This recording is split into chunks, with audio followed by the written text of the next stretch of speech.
On commence la séquence de géométrie repérée avec la première activité.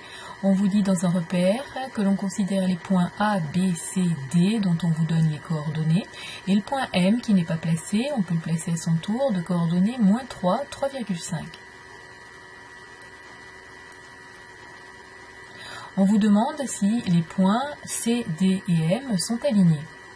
Alors on peut sortir sa règle et donner notre impression, c'est-à-dire conjecturer la réponse, mais vous ne pourrez pas vous appuyer sur cette lecture pour affirmer avec certitude que les points sont ou ne sont pas alignés. Bien entendu, vous voyez que la précision du graphique fait que l'on ne peut pas affirmer des choses par lecture graphique. Pour démontrer que des points sont alignés ou ne le sont pas, en géométrie repérée, avec les vecteurs, un des outils que l'on peut utiliser, c'est la collinéarité de vecteurs. Alors, pour démontrer que 3 points sont ou ne sont pas alignés, on choisit 2 vecteurs qui ont une extrémité commune. Par exemple, le vecteur CD et le vecteur CM. Et puis, on va par le calcul, regardez si ces vecteurs sont collinéaires. Alors, je vous rappelle que des vecteurs sont collinéaires quand ils ont la même inclinaison, quand ils sont parallèles. Et si ces vecteurs ont la même inclinaison, sont parallèles, avec une extrémité en commun, on aura bien que leurs extrémités sont alignées. On pourra conclure que les points sont alignés. Donc on donne notre stratégie. Je vais vérifier si les vecteurs CD et CM sont collinéaires. Alors, puisqu'on est dans un repère, que l'on dispose de coordonnées, pour vérifier si les vecteurs sont collinéaires, il suffit de vérifier si leurs coordonnées sont proportionnelles. On va donc chercher les coordonnées du vecteur CD. On rappelle comment on procède. Pour trouver les coordonnées d'un vecteur, il faut soustraire les coordonnées de ses extrémités. Attention, on commence toujours par l'extrémité du vecteur et non pas son origine. On va faire abscisse du point D moins abscisse du point C pour l'abscisse du vecteur. Les coordonnées des vecteurs, on les écrit souvent l'une sous l'autre, plutôt que l'une à côté de l'autre. On fera donc ensuite YD moins YC. Je vous laisse finir le calcul en mettant pause. Vous devez trouver comme coordonnées pour le vecteur CD -2, -1. Je vous rappelle graphiquement que l'on peut retrouver ces 2 coordonnées. C'est le déplacement qu'il faut effectuer en abscisse et en ordonnée pour aller du point C vers le point D. Pour aller du point C vers le point D, en abscisse, on se déplace donc de 2 pas en arrière, -2, et ensuite en ordonnée, on descend de 1, -1. Les coordonnées du vecteur CD, c'est cohérent avec le graphique, sont bien -2, -1. On fait la même chose pour le vecteur CM. Je vous laisse mettre pause et déterminer les coordonnées du vecteur CM par le calcul. Vous devez trouver comme coordonnées -5, -2,5. Il s'agit ensuite de regarder si les coordonnées de nos 2 vecteurs sont proportionnelles. Alors, parfois, on peut le deviner tout de suite, le voir, entre guillemets. D'autres fois, c'est plus compliqué. Il y a une stratégie pour déterminer par le calcul si des coordonnées sont proportionnelles. Il s'agit, une fois qu'on met côte à côte les 2 vecteurs qui nous intéressent, de vérifier par une sorte de petit produit en croix si les coordonnées sont proportionnelles. On va vérifier si ce produit-là fait la même chose que celui-ci. Donc il va falloir vérifier si -2 fois -2,5 fait la même chose que -1 fois -5. Et pour la rédaction, on va vérifier si ce produit moins celui-ci est égal à 0. On calcule donc la première diagonale, -2 fois -2,5, moins la deuxième diagonale, -1 fois -5. On trouve comme résultat, on vérifie bien, on ne triche pas, 0. On va pouvoir conclure que les vecteurs sont collinéaires. Les vecteurs sont collinéaires, donc leurs extrémités sont alignées. Les points C, D et M sont alignés.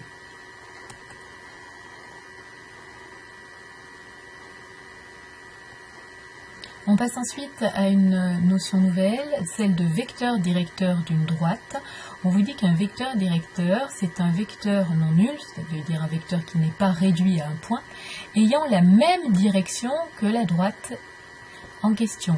Donc ça veut dire qu'un vecteur directeur, c'est un vecteur qui est incliné comme la droite, qui lui est parallèle. Ce vecteur peut être sur la droite, à côté de la droite, peu importe. La seule chose qui nous intéresse, c'est sa direction, son inclinaison. On veut que ce soit la même chose que celle de la droite D. Citez 3 vecteurs directeurs de la droite CD. On donne des vecteurs directeurs cette droite. Il ne s'agit pas de faire des lectures graphiques et de donner des impressions. On veut être sûr que les vecteurs donnés sont des vecteurs directeurs. On veut être sûr que les vecteurs que vous allez donner ont la même direction que la droite. Alors, on peut tout simplement, dans un premier temps, donner le vecteur CD. On peut donner le vecteur CM, puisqu'on a prouvé que les points étaient alignés. Le point M appartient bien à la droite CD. Mais aussi le vecteur DM.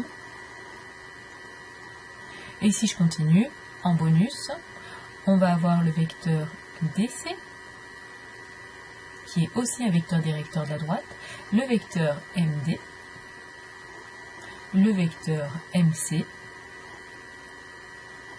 On vous demande maintenant de montrer que les droites AB et CD sont parallèles. Comme précédemment, il ne s'agit pas de sortir sa règle et son équerre, il s'agit par le calcul de vérifier si les deux droites sont parallèles. Alors la stratégie qu'on peut employer pour démontrer que des droites sont parallèles, c'est de prendre un vecteur sur chacune des droites, celui que l'on veut. Par exemple, vous pouvez considérer le vecteur CD et le vecteur BA. On prend un vecteur sur la première droite, un vecteur sur la deuxième droite et on va vérifier si ces vecteurs sont collinéaires. Je vous laisse rédiger la suite. Mettez sur pause. On calcule donc les coordonnées des vecteurs CD et BA. Les coordonnées du vecteur CD, on les a déjà calculées précédemment, on ne le refait pas. Les coordonnées du vecteur BA, vous devez trouver -6, -3. Il s'agit ensuite de vérifier si ces coordonnées sont proportionnelles. On a donc le test de collinéarité que l'on peut rédiger, -2 fois 3, -1 fois -6, ça fait bien 0. Les vecteurs sont collinéaires, donc nos vecteurs CD et BA sont inclinés de la même façon, ce qui signifie que les droites qui portent ces vecteurs sont parallèles.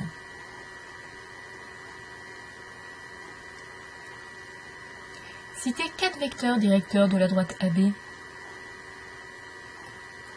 On peut bien sûr citer le vecteur AB, le vecteur BA. Ces deux vecteurs sont inclinés comme la droite AB.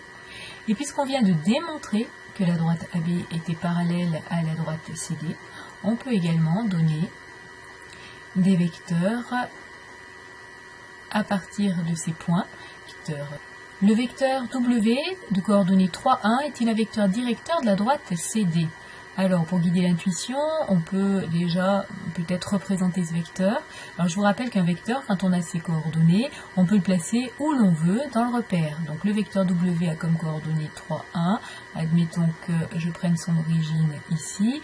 Coordonnée 3, 1, cela signifie que lorsqu'on avance de 3, on monte de 1. Le vecteur W est incliné comme ceci. Alors, est-ce qu'il semble être un vecteur directeur de la droite AB, de la droite CD, pardon, pas forcément. Comment peut-on le démontrer? Eh bien, on va prendre un vecteur que l'on sait être un vecteur directeur de la droite CD. Alors, de nouveau, on peut se servir de notre vecteur CD. Celui-ci, on sait qu'il a la même inclinaison que la droite CD. Et on va vérifier si ces deux vecteurs sont collinéaires. Donc on vérifie si les vecteurs CD et W sont collinéaires. On a leurs coordonnées, calculées précédemment pour le vecteur CD, données dans l'énoncé pour le vecteur W. On fait le test de collinéarité. Les vecteurs ne sont pas collinéaires, donc le vecteur W n'est pas directeur de la droite CD. Le vecteur W est-il un vecteur directeur de la droite AB? Alors, Il faudrait procéder de la même façon, choisir un vecteur directeur de la droite AB et observer s'il est collinaire avec le vecteur W. Mais notre vecteur CD est un vecteur directeur de la droite AB, donc on a déjà fait le travail. C'est ce qu'on rédige. Le vecteur CD est un vecteur directeur de la droite AB, mais il est non collinaire, on vient de le vérifier juste au-dessus, avec le vecteur W. Donc W n'est pas directeur de la droite AB.